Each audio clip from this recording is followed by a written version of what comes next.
Peace. It's True Master here on March 9th, which is the anniversary of the death of Biggie Smalls. I want to salute the brother for definitely being one of the greatest lyricists in the history of hip hop. Not just one of the greatest lyricists, but also one of the most charismatic MCs to ever grace the microphone, and that's undeniable.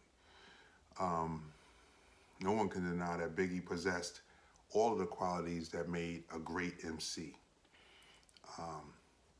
He had the aura and everything, and we will miss him greatly, but he will never be forgotten. And I want to extend my love and sympathy to Miss Wallace and her entire family, Biggie's entire family, for the loss of such a great MC.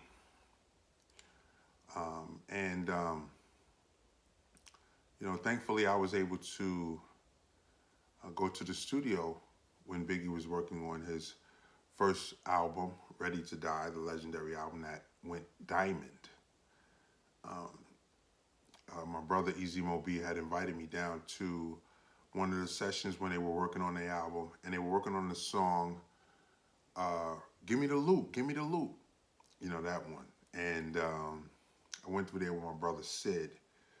Sid is Afro Ra's older brother. Afro Ra is also a member of Gangstar Foundation.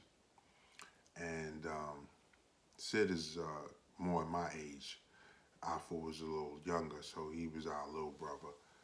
And I took Sid with me to the studio. And of course, we smoked many blunts with Biggie. And at the time, the only song out by wu-tang was the Protect Your Neck single. And he loved the single. And of course, he said Method Man was his favorite artist out of Wu-Tang. And his favorite part of the song, see, I'm coughing. And that wasn't, that just happened. But it was when Meth said, the smoke from the lyrical blunt make me, and so that was his favorite part of the song. And he said, I would love to do a song with Method Man.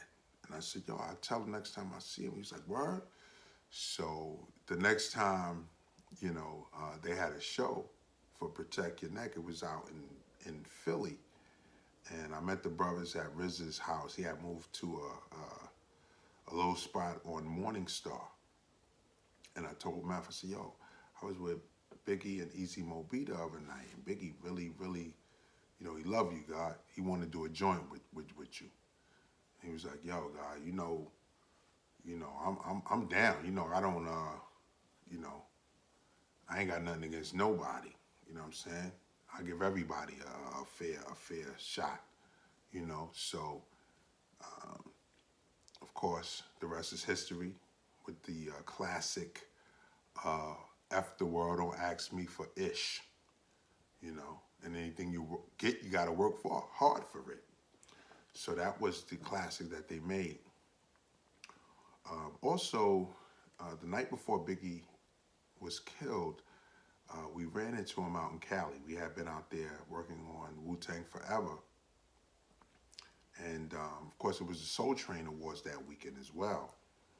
And we went out to a club and we ran into Biggie. And when we walked in the spot, if I'm not mistaken, it was on Hollywood Boulevard, the club. And when we went in, most of the people were on their way out. But we still walked in and we saw Biggie and Lil C's by the bar, and it was just them two with no security, which baffled us, And I had knew Biggie from Moby, and of course he knew who the Klan was because he loved the Klan. And so he was like, Big, what are you guys doing here without no security? And he was like, man, fuck all that. We don't need no security. I ain't worried about these dudes out here. And we was like, Big, man, that's all good, but the reality is there's a lot of stuff in the air right now. So, but he was still adamant that he didn't care, he didn't need no security. And unfortunately, the next day, I got a call saying, yo, God, where you at? I was like, yo, I'm over here on La Brea. Yo, hurry up and get to the studio, man. Biggie just got killed. We got to make sure everybody is okay. Everybody's meeting at the studio right now. Now I'm calling around, making sure everybody's all right. And, and so we all converged at the studio. And, thankfully we all showed up.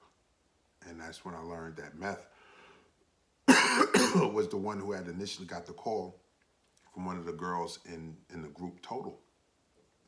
I forget which girl he said it was. This was a long time ago, of course, but he said one of the girls in Total called him crying, saying that Biggie had got killed. And then, it was a very sad time. And everybody from New York immediately left California, even though they weren't scheduled to leave so fast.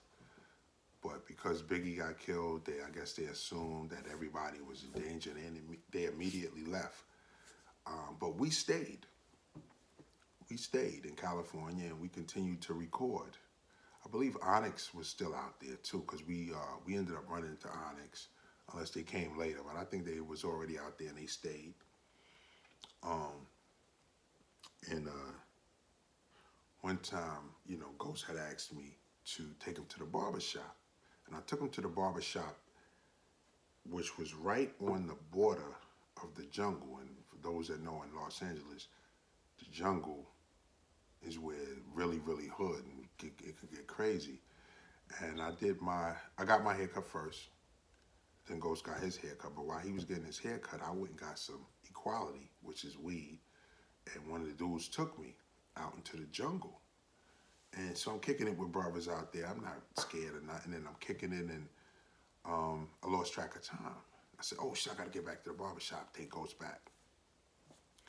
And when I get back, Ghost is spazzing on me, screaming on me, telling me, Lord, I'm over here worrying about you. You know it's crazy out here. We don't know what's going on. How the fuck you gonna leave me in the barbershop and just break out? I don't know what's going on. And you taking forever to get back and shit, and you my ride out here. That's, so it was understandable that he was upset.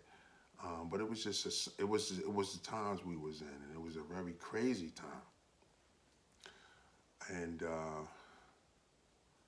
so again, I would like to send my love and sympathy to Miss Wallace and the entire Wallace family for the loss of such a great man. Again, I'm going to salute you, Biggie. We love you. Of course, you will never be forgotten.